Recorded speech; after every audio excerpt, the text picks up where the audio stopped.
मान्यवर, भीगती मसों और फूलती नसों के दिनों में अपने घर से सैकड़ों किलोमीटर दूर एक छोटे से 10 बाई 10 के कमरे में निपट अकेला बैठकर रो रहा एक किशोर अपने मन मस्तिष्क में चल रहे झंझावातों चक्रवातों को झेल रहा होता है, अपनी मनस्थिति को कोस रहा होता है।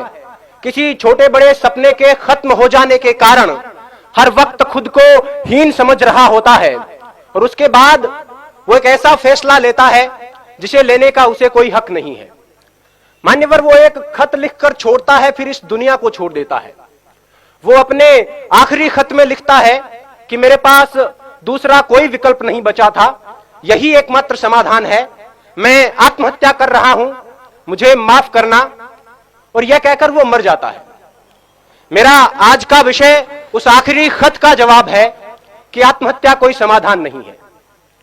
मान्यवर, सोचिए, जरा सोचिए, किसी कमरे में एक पंखे से एक रस्सी बंधी हुई है, उस पर एक लड़का लटक रहा है, उसके निर्जीव शरीर के निर्बल और शक्तिहीन हाथ पैर हवा में झूल रहे हैं, आंखें फटी हुई है, गर्दन की नसें टूट चुकी है और गालों पर आंसू की कुछ बूंदें सूखकर जमी हुई है। मान्यवर, वो लड़का एक बार के लिए तो मर गया, लेकिन उसकी फटी हुई आंखें उसकी मां का फटा हुआ कलेजा बनकर जिंदा रहेंगी, उसकी गर्दन की टूटी हुई नसें उसके बाप के दिल के टूटे हुए वो तार बनेंगी जो अब कभी झंकृत नहीं होंगे।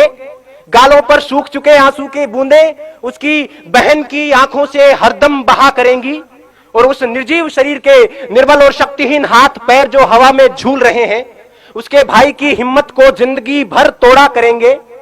और एक अल्पकालीन आवेश के कारण लिया गया उसका यह निष्ठुर निर्णय उसके जैसे लाखों युवाओं को इस तथा कथित समाधान के लिए प्रेरित करेगा। मान्यवर, यह कैसा हल है? यह कैसा हल है जिसमें अपनों का बर्बाद होता हुआ कल है। खुदकुशी करने वाला इंसान खुद तो एक बार मर जाता है, लेकिन उसके यार दोस्त, उसके घर परिवार के लोग, उसके रिश्ते नाते के लोग बार बार मरा करते हैं।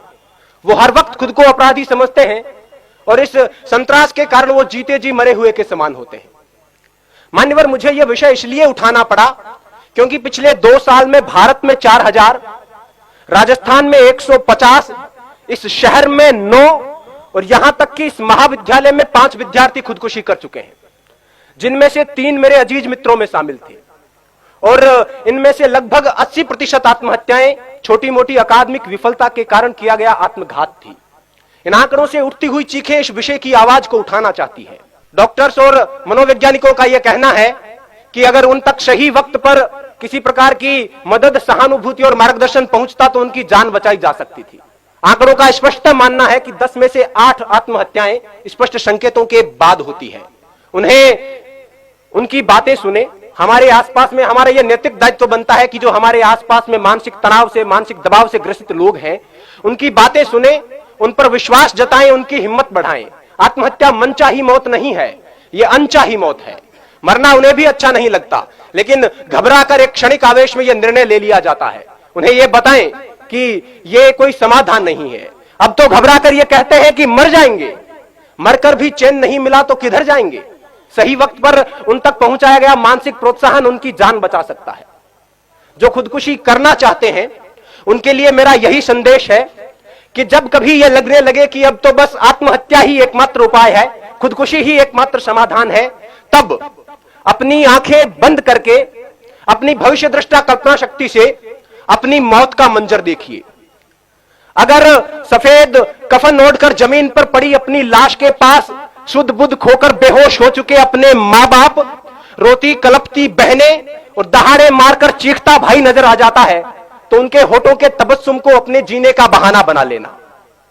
अपने शोक, अपने सपने जो आपकी मौत के साथ किसी और मायने में पूरे हो रहे हैं, उन्हें पूरे करने को अपने जीने का बहाना बना लेना। अपनी कला को विस्तार देने को, आगे के जीवन को निहार लेने को, दूसरों को उपकार देने को कोई भी बहाना बना लेना। जीने के बहाने लाखों हैं। अगर फिर भी कोई बहाना ना मिले तो जैसे बचपन में मास्टर जी की मार से बचने के लिए कोई बहाना गढ़ लिया करते थे, इस बार मौत से बचने के लिए बहाना गढ़ लीजिए, लेकिन मरिए मत। और वैसे भी अकादमिक विफलता कोई विफलता नहीं होती। विश्व नायक माने जाने वाले लोग कभी अपने अकादमिक क्षेत्र में सफल नहीं हो पाए थे। जिंदगी यहीं तक नहीं है। सफलता का पैमाना सिर्फ यही नहीं है। Mahatma Gandhi, Gurudev Rabindranath Tagore, Thomas Alva Edison, Newton, Steven Spielberg, Mark Zuckerberg, Sachin Tendulkar, Bill Gates अपनी स्कूल कॉलेज की परीक्षाओं में कभी सफल नहीं रहे थे, लेकिन जीवन में अपने अपने क्षेत्र में उत्कर्ष तक पहुंचे, पराकाष्ठाओं तक पहुंचे। अतः छोटी मोटी विफलताओं को दिल से न लगाएं, छोटे मोटे सपनों के पीछे जीवन बर्बाद न करें। गोपाल दास नीरज जी की पंक्तियां हैं कि छिप छिप अश्रु बहाने वालों, छिप छिप अश्रु बहाने वालों, मोती व्यर्थ लुटाने वालों, कुछ सपनों के मर जाने से जीवन नहीं मरा करता है। सपना क्या है?